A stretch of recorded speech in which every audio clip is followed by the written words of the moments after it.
advisor to President Obama. How do you think he approached this important meeting? I think, as he said yesterday, Wolf, he had very much in mind his own meeting with George W. Bush in 2008. Remember, the president was pretty tough on President Bush during his campaign, and yet President Bush welcomed him to the White House, held a luncheon with all the former presidents at the President-elect Obama's request. All of his aides briefed all of us, and there was an ongoing dialogue throughout the transition months. And he was determined, I know, to do the same thing for whomever was elected. And in some ways, he felt that it was even more important when someone of an opposing party was elected, because this is what is the responsibility of a president in our democratic system. Certainly is. Gloria, considering their history over these past, not just few months of the campaign, over the past several years, the two of them seemed pretty warm, almost cordial. I don't know about friendly, but they seemed very, very polite. Well, I think they were polite to each other because they're doing that not because they necessarily love each other, but because they're doing it for the country they love. And this is what an orderly transition of power looks like. And so they don't have to be best friends, but they are now members of a very elite club. And there are not so many of them around. And so I think that one president, an outgoing president, treats a president-elect with respect because he has earned the job by getting a majority of the Electoral College, 270 in the Electoral College. And that is something to respect and admire. And I think that what this president was doing was saying, here's what your day is like. Here's what it is. What stunned me, by the way, was that Donald Trump said that the president explained to him some of the really great things that have been achieved. I'm kind of wondering what exactly President Obama was talking about. Was it some of his policies that he had achieved? Or was it something about job growth or unemployment going down? I mean, I'm interested in finding out more about that. What Donald Trump was referring to. Yeah, exactly. Yeah. You know, David Swerdlick, as a lot of us remember, everybody remembers, Donald Trump was one of the activists in the so-called birther movement, and yet to see this meeting in the White House, it's pretty incredible when you think about it. Yeah, in some ways it is incredible. In some ways, though, I feel like this was the only way it could happen.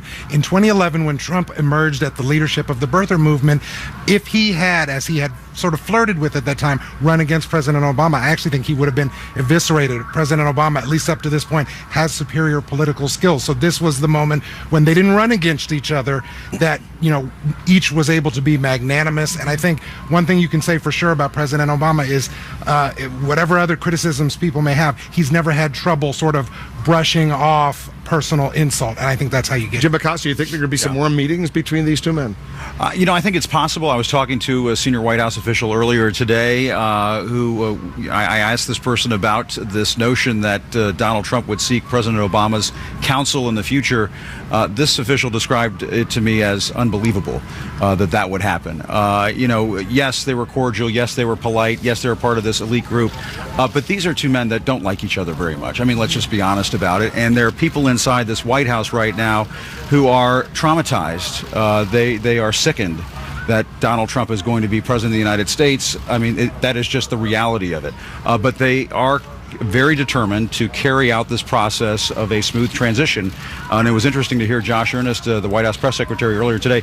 You ask him about anything. Well, what about these insults in the past? Well, we're committed to a smooth transition. Well, what about the birther stuff? We're committed to a smooth transition. That is everything at the White House right now. That's all they're talking about. They don't like each other very much, but I was actually surprised to hear Trump say today that they'd never met. Yeah. Actually met face to face before this today. For two men who are larger than life figures, for two men who have been so in each other's lives, in their public lives, that they've actually never met face to face, it is kind of stunning. But I think that, Gloria, to your point about them being a part of a small club now, you know, this is a very different kind of tension than we, even as David Axelrod was talking about the fact that President Obama ran against George W. Bush, even though John McCain was on the ticket, and so it was not an easy meeting between the two of them.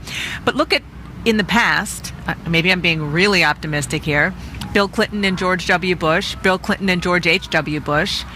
They're like they're really close. Yeah. You know, again, they're their own they have their own issues, and they've had a lot of time for healing, but they genuinely are They've good become close friends. as ex-presidents, not they're- necessarily while one of them was Exactly, president. now. Exactly. But if Donald Trump is successful in undoing everything President Obama That's spent exactly. the last 8 years doing, I totally agree. I think they might communicate a little bit less. I totally agree. David, where do you think Donald Trump and Paul Ryan will find some common ground? Because, the speaker and the presidential candidate, they had their differences, and they were very public. The differences, I think, is mild. Paul Ryan essentially accused him of making racist statements, sexist statements, said he wouldn't campaign for him. But that was then. This is now. They do have significant policy differences. Paul Ryan is pro-trade. He's been warm to immigration reform. He feels strongly about entitlement reforms that Donald Trump says he won't implement. But there are other issues. Certainly they agree on Obamacare and on some fiscal issues, perhaps some tax issues. There are things on deregulation. So on the traditional kinds of Republican issues, they can find some common ground, and I suspect that's where they'll begin working together. Gloria, a couple names already have emerged as a potential White House chief of staff. Reince Priebus, the chairman of the Republican National Committee, who worked closely with Donald Trump during the campaign. Also, Steve Bannon, the CEO from the campaign, a former chief of Breitbart News. And there's been a lot of reaction to these names. White House chief of staff, all of us who have covered the White House, we know that is a critically important job. Reince Priebus would be the more establishment choice, the person who could be a go-between between Paul Ryan, for example, and the White House. Steve Bannon would be the ideological choice. And I remember it wasn't that long ago where Donald Trump was teetering between choosing Newt Gingrich as his vice presidential nominee and Mike Pence.